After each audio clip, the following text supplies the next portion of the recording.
Oi gente, como vocês estão? Eu sou a Júlia, eu sou estudante de Gestão de Políticas Públicas na USP e eu faço parte do LEB, o Laboratório de Empreendedorismo FEA-USP. Nessa aula a gente vai falar um pouquinho mais sobre a viabilidade financeira do negócio de vocês. E aí pessoal, tudo bem? Eu sou a Gabi, estudante de administração na USP, membro da FEA Social.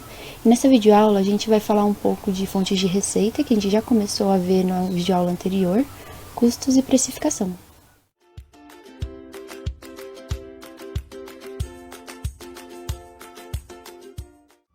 Bom, então vamos começar a videoaula de hoje, lembrando que o negócio que vocês estão construindo é uma startup de impacto social. Então, além de vocês estarem buscando resolver um problema socioambiental que vocês identificaram, vocês também devem ter em mente que a empresa de vocês deve ser lucrativa e financeiramente sustentável. Então, a mentalidade que vocês devem ter agora é que quanto mais lucro vocês tiverem, mais pessoas vocês podem alcançar e assim mais impacto vocês vão poder gerar com o negócio de vocês. Bom, e nesse sentido, não tenham medo de cobrar pelos seus produtos ou serviços, porque isso é completamente normal e necessário para que o negócio de vocês se mantenha de pé. E além disso, a gente tem uma interpretação da professora e pesquisadora Rosa Maria Fischer. Ela fala que ao cobrar preços justos pelos nossos produtos ou serviços, a gente apresenta possibilidades de escolha aos nossos consumidores menos privilegiados, sendo também uma questão de empoderamento e cidadania. Mas então tudo bem. Eu entendi que se eu quero deixar um impacto positivo no mundo, a minha empresa ela precisa ter um lucro e se sustentar. Mas como que eu posso fazer isso? Então vamos falar agora um pouquinho mais sobre fontes de receita. Um exemplo disso é o sistema de subsídio cruzado, em que é cobrado preços diferenciados para pessoas em condições diferentes. E assim, a empresa vende seu produto ou serviço para um público de uma renda maior, por exemplo, e parte dessa venda é revertida para que essa mesma empresa também possa atender um público de menor renda. E um exemplo concreto disso é o negócio social Verbem, uma ótica em que cada óculos comprado por um cliente regular, uma outra armação é doada para uma pessoa que não teria condição de comprar e que precisa muito. E outro exemplo também concreto é a empresa indiana Aramvid, que realiza cirurgias para correção de visão, tanto para pessoas que podem pagar um preço mais alto, quanto para outras pessoas que não têm condição. Então elas podem escolher entre diferentes tipos de acomodações, tanto acomodações com maior privacidade, comodidades variadas, até acomodações mais simples. Então assim, muda os preços e essa mesma empresa consegue atingir vários públicos. Outro modelo que a gente pode ter é um modelo em que o custo para ofertar esse produto ou serviço seja mais baixo. Então, assim, com um preço mais acessível, a gente consegue alcançar pessoas menos privilegiadas ou com a renda mais baixa. Como é o caso da For You Too, que tem uma relação direta entre a organização e o público impactado, como a gente viu na aula passada. Mas não se enganem, não é só por meio do preço que a gente consegue levar impacto na vida das pessoas.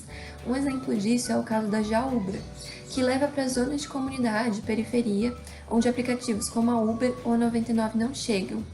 Então, mesmo cobrando um preço normal, o mesmo preço das concorrentes, o impacto deles está muito mais conectado ao fato de levar esse serviço para zonas onde antes não tinham acesso.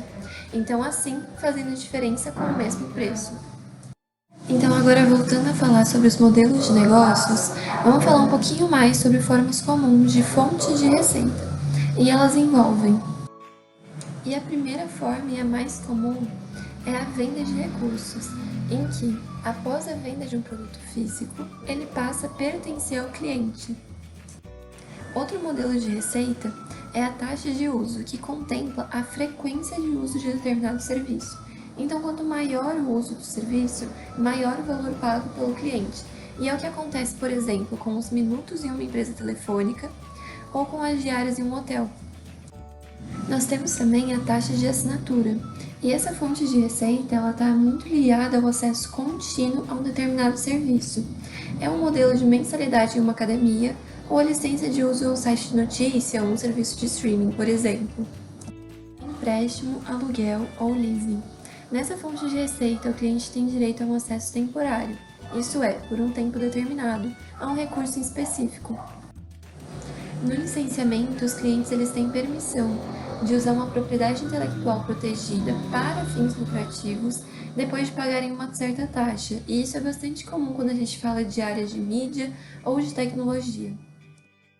A taxa de corretagem ela é uma fonte de receita que prevê um percentual do valor do serviço executado para as partes que intermediam o processo. Então, para simplificar, é o que acontece, por exemplo, com corretores de imóveis ou seguros e também com operadores de cartão de crédito, porque a pessoa que realiza essa transação, a pessoa que intermedia esse processo, ela recebe uma comissão. Por último, temos os anúncios, que, como o próprio nome diz, é uma fonte de receita que envolve anunciar uma marca, produto ou serviço. E isso é bastante comum quando a gente fala de mídia, de eventos, de softwares e também de aplicativos. Todos esses exemplos deu para entender a pegada, né, gente? Só lembrando que vocês estão buscando resolver um problema socioambiental, sim, mas que vocês devem sim pensar em uma empresa que seja lucrativa e financeiramente sustentável. Ou seja, vocês devem visar o lucro e não tem nada de ruim nisso, tá tudo bem. O Gustavo Fuga da For You Too, com essa perspectiva de lucro, ele criou um modelo de negócio rentável, fazendo uma franquia de escola de inglês e gerando benefícios para pessoas de diversas cidades. Por exemplo, se ele tivesse se prendido a depender de doações, de empréstimos ou de investidores muito bonzinhos, centenas de jovens iriam continuar sem acesso a um curso de inglês. E outro ponto que vocês devem se atentar é a importância de fazer mais com menos. O Brasil ele é considerado um dos países mais difíceis para se empreender, principalmente no empreendedorismo de impacto. Então vocês devem pensar em começar um negócio de vocês com o recurso que vocês têm agora e não esperar algum tipo de investimento milagroso para dar os primeiros passos. Então é muito mais sobre conseguir de maneira orgânica encontrar qual a principal dor do seu cliente e como resolver essa dor, do que, enfim, já ter os recursos suficientes para isso. Então é muito mais como resolver a dor do seu cliente e como conseguir ganhar dinheiro fazendo isso. Então, ao invés de pensar quanto dinheiro eu preciso, pense como faço para fazer mais gastando menos. E com certeza, os seus futuros investidores vão supervalorizar esse raciocínio de conseguir fazer mais e agregar mais valor às pessoas com menos recursos. Agora a gente acabou de falar um pouquinho sobre quais são os principais aspectos para a geração de receitas, como que o dinheiro vai entrar, mas agora a gente precisa falar um pouquinho mais sobre o outro lado da moeda. Então, como é que o dinheiro sai, quais são os custos que a gente tem, com o que a gente vai ter que fazer para manter o nosso negócio de pé. Bom, então além do que a gente viu dos modelos de geração de receitas, outros conceitos que a gente deve pensar e levar em conta para a sustentabilidade financeira do nosso negócio são os custos fixos e variáveis. Bom, e aqui a gente entende que os custos são todos os gastos ligados diretamente com a produção dos produtos ou serviços oferecidos pela empresa que vocês estão desenvolvendo, sendo os custos fixos aqueles que permanecem ou mesmo independem da quantidade de produtos que vocês estão oferecendo, mas que estão ligados à atividade fim da organização, ou seja, salários dos funcionários, aluguéis, contas a pagar, equipamentos, enfim, esses e outros gastos fixos da empresa de vocês. Já os custos variáveis são aqueles que mudam de acordo com a quantidade de produto vendido. Então, por exemplo, se a empresa de vocês vender mais, os custos variáveis também aumentam. E isso está ligado, por exemplo, a você vender mais e precisar de mais matéria-prima. Mas como é que eu vou saber se o gasto é fixo ou variável? Uma dica muito legal é se perguntar: se eu vender mais, eu vou ter que gastar mais com isso? E se a resposta for sim, então é um custo variável. Se a resposta for não, é fixo. Bom, então depois de vocês entenderem e definirem a estrutura de custos do negócio de vocês, agora vocês passam para um próximo passo, que é de precificação. E a gente define como o ato de colocar um valor quantificável para a venda do produto ou serviço que vocês estão desenvolvendo, né?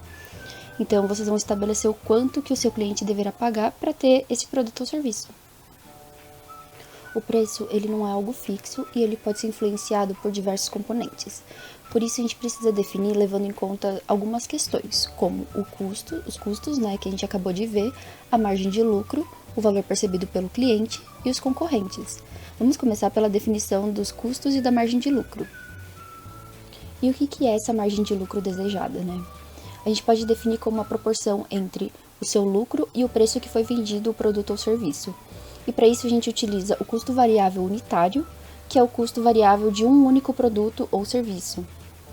Aí, a margem de contribuição seria o preço de venda menos o custo variável unitário. Para exemplificar, a gente tem o caso da Maria, que vende na sua padaria um x-salada por R$20.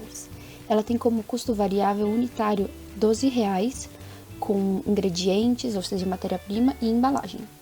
E a margem de contribuição de R$8, ou seja, 40% do preço de venda.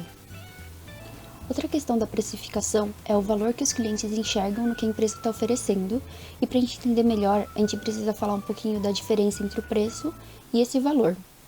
O preço é um valor variável e quantificável estabelecido em um acordo entre as duas partes, ou seja, ele diz respeito ao quanto é cobrado no processo de troca entre a empresa e o cliente.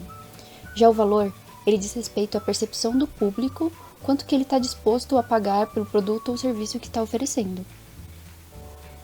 Aí fica claro como é necessário a gente conhecer o nosso público-alvo, né? Porque como esses dois conceitos eles estão diretamente conectados, a gente precisa saber de dois pontos principalmente. O primeiro é quais são os atributos de valor que o cliente enxerga nos nossos produtos ou nos nossos serviços, porque quanto maior o valor, maior o preço cobrado.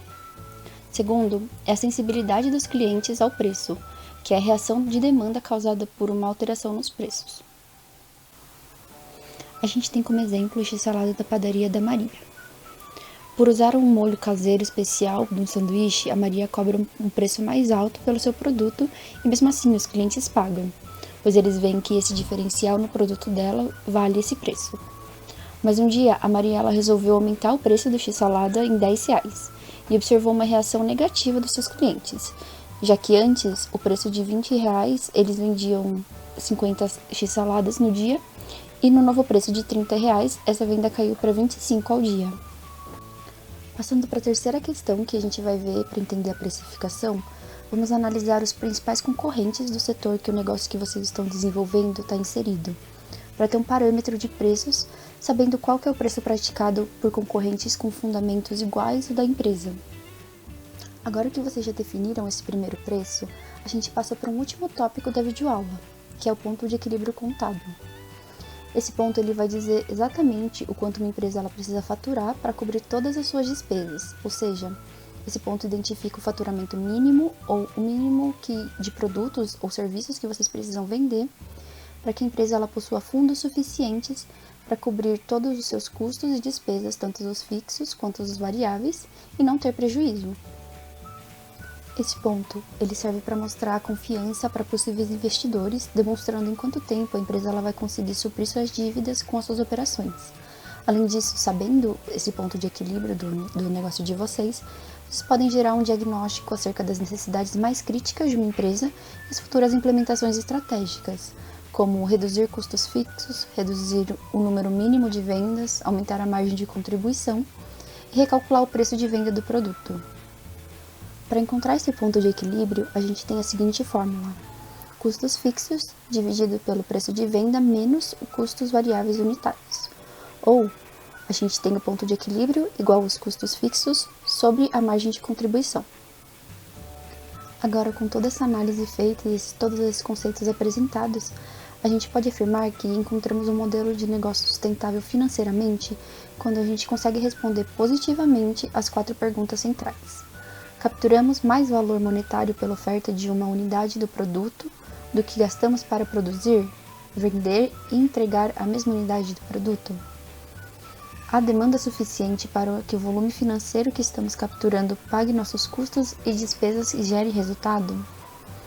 À medida que crescemos, obtemos ganhos de eficiência e escala, ampliando o potencial de retorno?